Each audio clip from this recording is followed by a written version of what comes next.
We want to get straight to what Adam Schiff had to say, along with everybody else. I want to put this in context. The left has come to the realization, I think it really took place over this weekend, that the immunity case, which they poo-pooed, they said the court would never hear. Then they said, well, when they did take it, they're gonna affirm. Now they're all saying, oh, they're going to take it, they're probably going to reverse. So now you're seeing this concerted effort to attack the Supreme Court's credibility. That's what the left's doing. You're going to see that with comments we're going to play. But we're going to play in this segment all the comments from the Democratic leadership since President Obama and their attacks on the court. All right. Where should we start? Let's start with Adam Schiff. Let's start with Adam Schiff. All right, let's move on. Adam Schiff. The Supreme Court moved with great speed when it came to ruling that Trump could appear on the ballot. The question is, will it also move with great speed in rejecting this bogus immunity claim? If it doesn't, it's making a deliberate decision, essentially, to push the trial past the election. And I think that would be a terrible decision, both for the interest of justice. It would be a terrible decision in depriving American voters of the information they would learn during the course of that trial. But it would also just further discredit this partisan and reactionary court. Okay, here's the ridiculous nature of what he said. First of all, the Supreme Court had to get the case involving the one we did as the Supreme Court on the 14th Amendment done before Super Tuesday. So, of course, they expedited it. Here they've taken it. They haven't expedited it.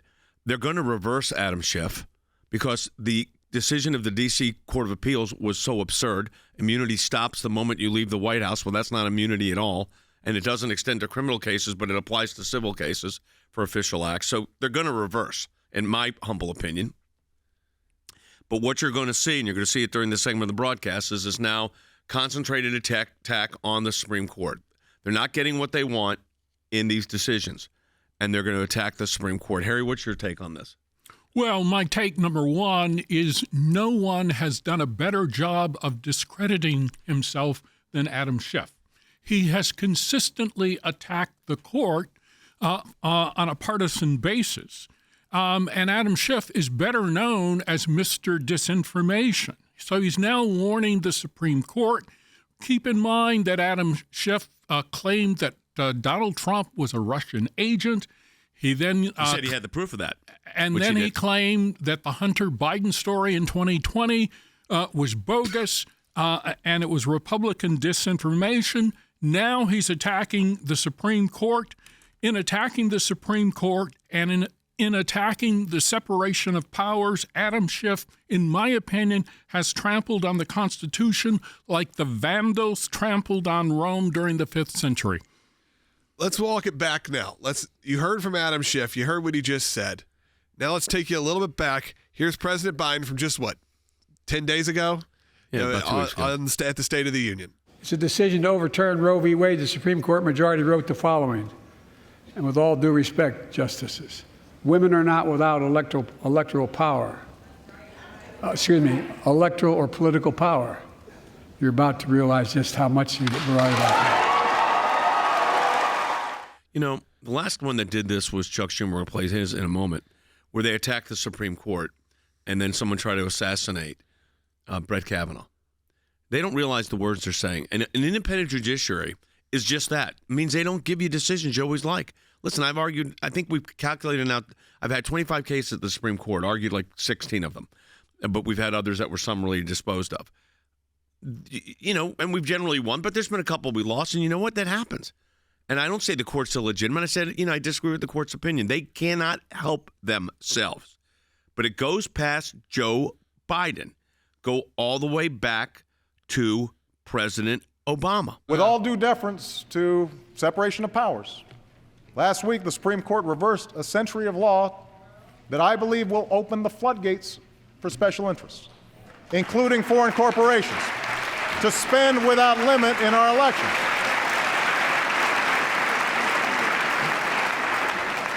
I don't think American elections should be bankrolled by America's most powerful interests, or worse, by foreign entities. They should be decided by the American people.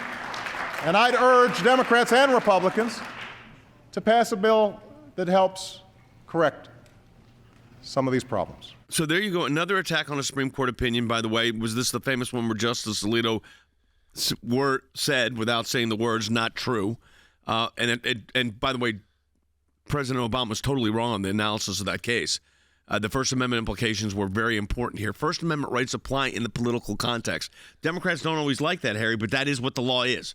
Absolutely. And the Democrats have taken advantage of that particular law. Keep in mind that if you look at the structure of the Democratic Party itself, it is indeed a corporation.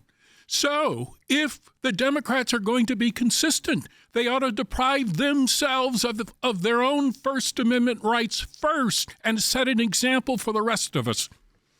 And let's take it. You can't do this without hearing from Chuck Schumer. I think he's been obviously in the news the last one. But this was a classic back from 2020. You remember it. We've all heard it. We've all remembered it almost exactly 4 years ago. This was the worst one of all, I think. Yeah, kind of a week before the world shut down. This was Chuck Schumer. Go ahead. I want to tell you, Gorsuch, I want to tell you, Kavanaugh, you have released the whirlwind, and you will pay the price. You won't know what hit you if you go forward with these awful decisions. You will not know what hit you if you go forward with these awful decisions. The decision hadn't been made yet. That was the threat. Yeah, that was the leaked decision. And, of course, somebody in one of the chambers, I guess I know who, but I think, but leaked it out. But Chuck Schumer threatened justices that if they didn't get the decision right, according to Chuck Schumer, they would release a, quote, Harry, whirlwind. He's doing it to Israel now, so that's fine. Absolutely. This is part of the Democratic playbook. They demand that the Supreme Court adhere to the Democratic ideology. If not, they will then claim that the Supreme Court is illegitimate. They will then attempt to discredit the United States Supreme Court. And if we focus, for instance, on the current prosecutions of Donald Trump, even Adam Schiff was forced to admit that some of the issues that have come up that have delayed the Donald Trump trials are basically a function of the Department of Justice delaying bringing the lawsuits in the first place. So they could have had these prosecutions in 2021 or 2022, but they decided to wait until 2023 and 2024. That is a mistake of their own making. Absolutely. They ought to pay the price. You know, this was actually came up, Harry, this past weekend in some of the Sunday shows, that it was the Department of Justice that waited to do this all right before the election. Is blowing up on them. Every time they do it, Trump gets stronger. But the fact is, their timing on this is what they said. We've got an interesting call, which ties into the Trump litigation thing. Yeah, let's go to Karen in North Carolina. Hi, thank you for taking my call. I was watching Bannon, and it said on the ticker tape that Trump's lawyers said that Trump cannot secure the $455 million. My question is he able to still appeal? What is his recourse, and are they going to take his property? You make a motion to reduce the you file a motion to reduce the bond. Because if $400 million is $200 million would be fine. It depends on what he can actually come up with. He's a real estate developer, and a lot of their assets are tied up in buildings. Now they have significant cash reserves, but $250 million would blow the cash flow of any business. I think this was such an overreach to begin with. This is a valuation case with no victim. You're talking about a victimless crime. So I think if the court was wise, they would reduce the bail amount so that they could go on a normal appeal process. But nothing in these cases is happening normally. Believe me, I was working on a brief. This brief is being filed tomorrow, going to the printer today. We were working on this over the weekend. And as I was redrafting some of our team did a great job tightening up a little bit, I realized this is ridiculous. That we're even having to have arguments on cases like this, Logan. It's absurd.